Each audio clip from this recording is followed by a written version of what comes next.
할렐루야. 2020년 6월 10일 몬트리올 한인감리교회 생명의 말씀과 기도 시간입니다. 6월 생명의 삶이 제때 도착하지 않고 있어서 말씀 큐티하는 데 있어서 우리 성도님들이 평소와 달리 조금 불편하실 수도 있는데요. 그럼에도 불구하고 말씀으로 호흡한다. 그래서 말씀이 우리의 생명이다. 이런 생각 붙잡고 계속 말씀 묵상하시고 기도할 수 있으셨으면 좋겠습니다. 오늘은 특별히 지난 월요일부터 화요일, 오늘 이 3일 동안 우리가 큐티했던 본문의 내용들을 한 절 말씀씩 나누어서 살펴보려고 합니다. 먼저 신명기 28장 67절 말씀입니다. 내 마음의 두려움과 눈이 보는 것으로 말미암아 아침에는 이르기를 아하 저녁이 되었으면 좋겠다 할 것이요 저녁에는 이르기를 아하 아침이 되었으면 좋겠다 하리라. 이것이 도대체 무슨 말씀일까요? 신명기 28장을 우리가 읽고 있고 큐티 본문이 신명기로 계속 진행되고 있는데요. 한번 좀 신명기 책에 대해서 좀 간략하게 말씀드려야 되겠다 하는 생각이 들었습니다. 신명기는 1장부터 34장까지 있는 책인데요. 모세의 큰 세 개의 설교로 구성되어져 있습니다. 1장부터 4장까지가 첫 번째 설교이고요. 그리고 5장부터 28장이 두 번째, 그리고 29장부터 30장까지가 마지막 세 번째 설교, 그리고 남아있는 31장부터 끝까지는 결론적인 이야기입니다. 오늘 본문이 신명기 28장이니까 신명기 전체 구성상 모세의 두 번째 설교의 결론적인 내용이 바로 오늘 이 본문 말씀인데요. 신명기 28장을 읽기가 쉽지가 않습니다. 이유는 첫째는 본문의 내용이 길기 때문에 그렇습니다. 신명기 28장은 1절부터 68절까지 있는 아주 긴 장이기 때문에 단숨에 읽기가 쉽지가 않습니다. 또 하나의 이유는 이 내용 자체가 그렇게 아름답지가 않습니다. 축복보다는 저주에 대한 내용들이 너무 많이 나오기 때문에 읽으면 읽을수록 행복해지는 것이 아니라 두려워지는 본문이 신명기 28장이죠.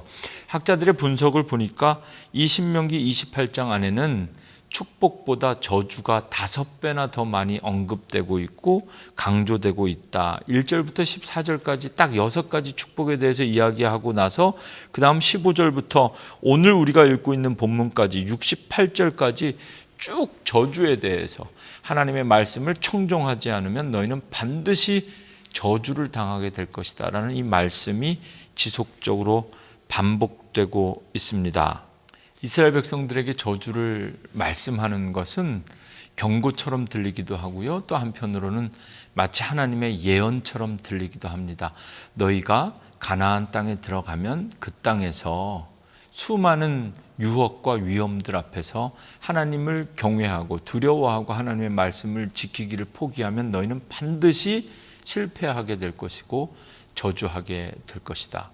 이제 이스라엘 백성들이 바알 신을 섬기는 사람들의 그 바알 존으로 들어가는데 어떻게 하면 그들이 그곳에 들어가서 그 땅의 바알을 무찌르고 그 바알 존을 야훼의 존으로 바꿀 수 있는가? 그 중요한 사명과 미션이 여기 신명기 말씀에 담겨져 있는데요. 함께 나누었던 67절 말씀은 마음의 두려움과 그리고 눈이 보는 것으로 말미암아 아침에는 저녁이 되었으면 좋겠다고 말하고 저녁에는 아침이 되었으면 좋겠다. 너희가 그렇게 말하게 될 것이다. 이게 무슨 의미일까요? 새롭게 시작하는 매일의 삶 속에 만족이 없고 감사가 없고 소망이 없고 행복이 없고 할 일이 없고 기대가 없으니까 아침에 눈 뜨자마자 저녁이 되었으면 좋겠다.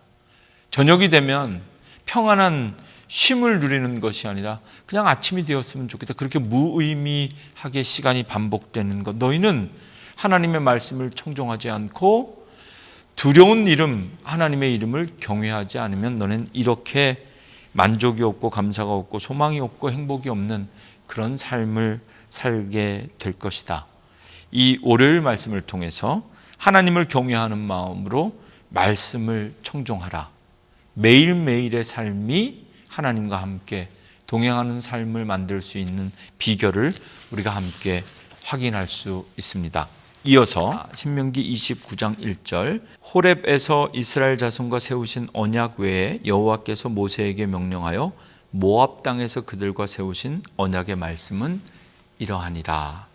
이 신명기 29장은 새로운 언약에 대해서 이야기합니다. 특별히 두 가지 언약이 있는데요. 시내산에서 모세와 함께 하나님과 맺었던 언약이 시내산 언약입니다. 이 언약은 출애굽 1세대들과 맺은 하나님의 언약인데요.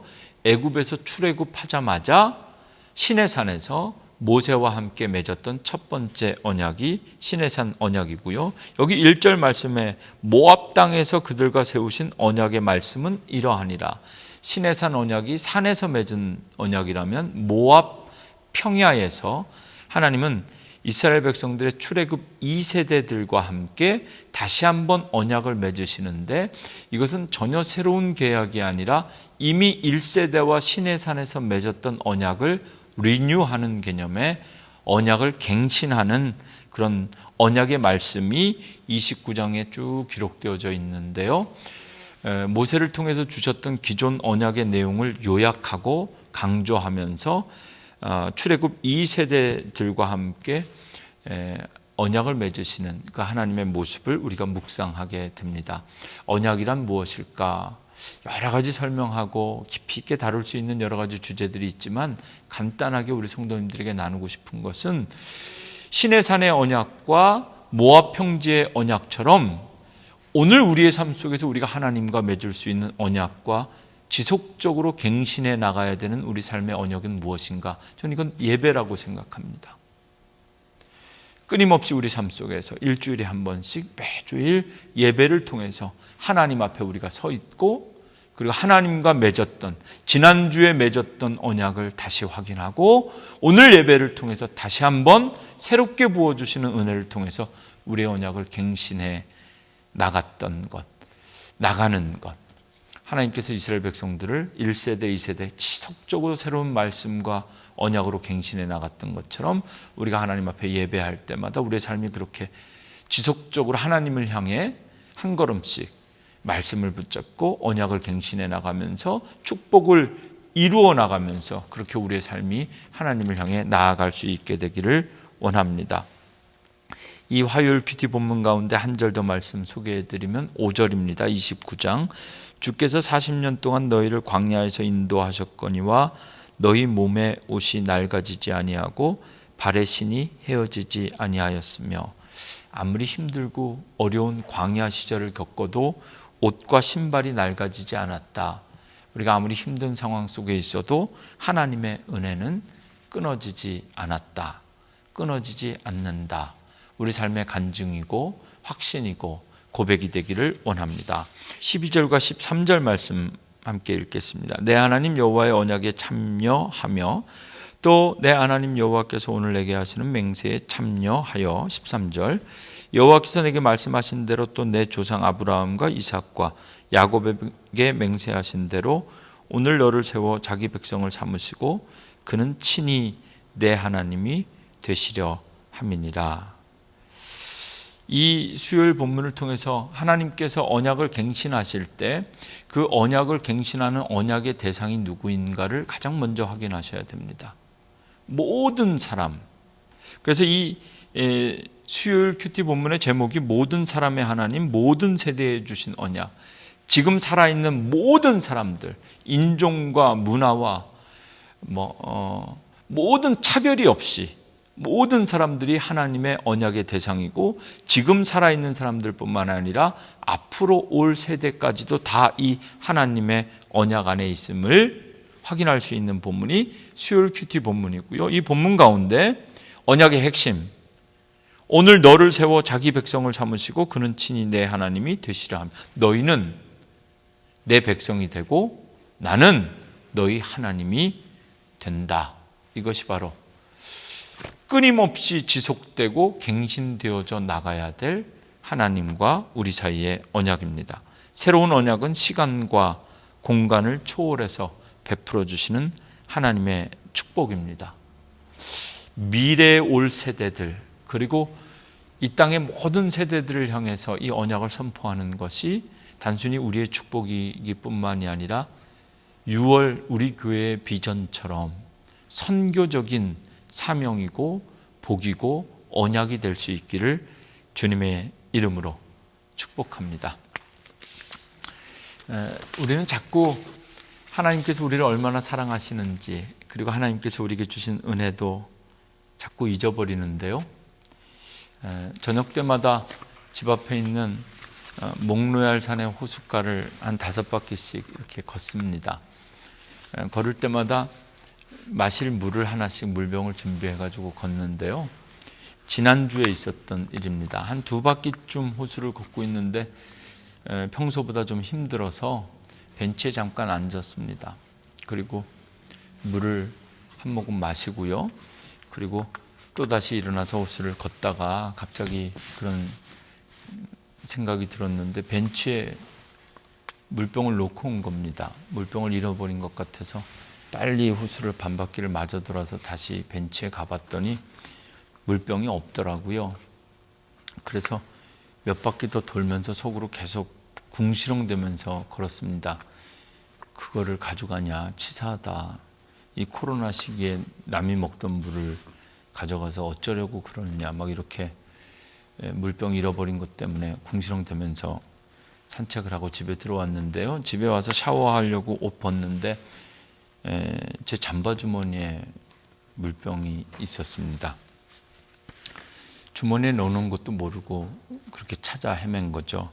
요즘 제가 이렇게 자꾸 잊어버립니다. 해야 할 일들도 잊어버리고 또 성도님들에게 받은 기도 제목도 가끔 잊어버려서 놓칠 때가 있는데요. 이번 주일에 한국으로 떠나가시는 가족을 어제 교회에서 잠깐 뵙고 기도하고 인사드렸는데 그런 생각이 들었습니다.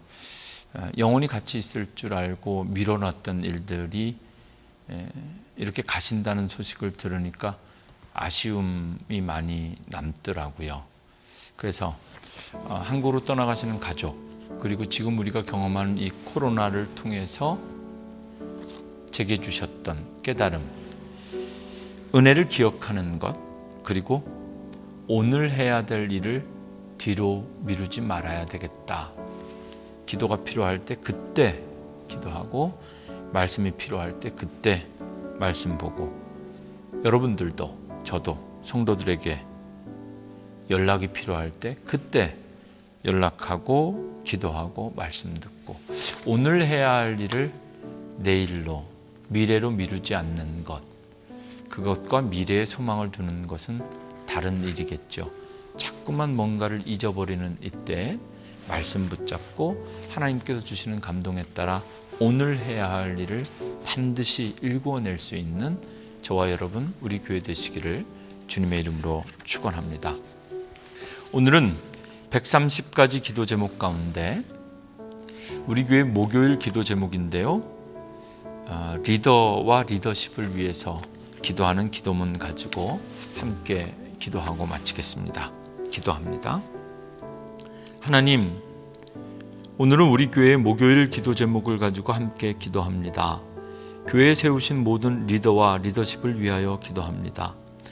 담임 목사의 심령에 주님의 사랑과 위로가 넘치게 하셔서 감사와 새로움으로 맡겨진 사역에 임하게 하시고, 주님 주시는 새로운 시대의 비전에 사로잡히게 하시며, 또한 그 비전을 능히 감당할 수 있는 새로운 기름 부음을 허락하여 주옵소서.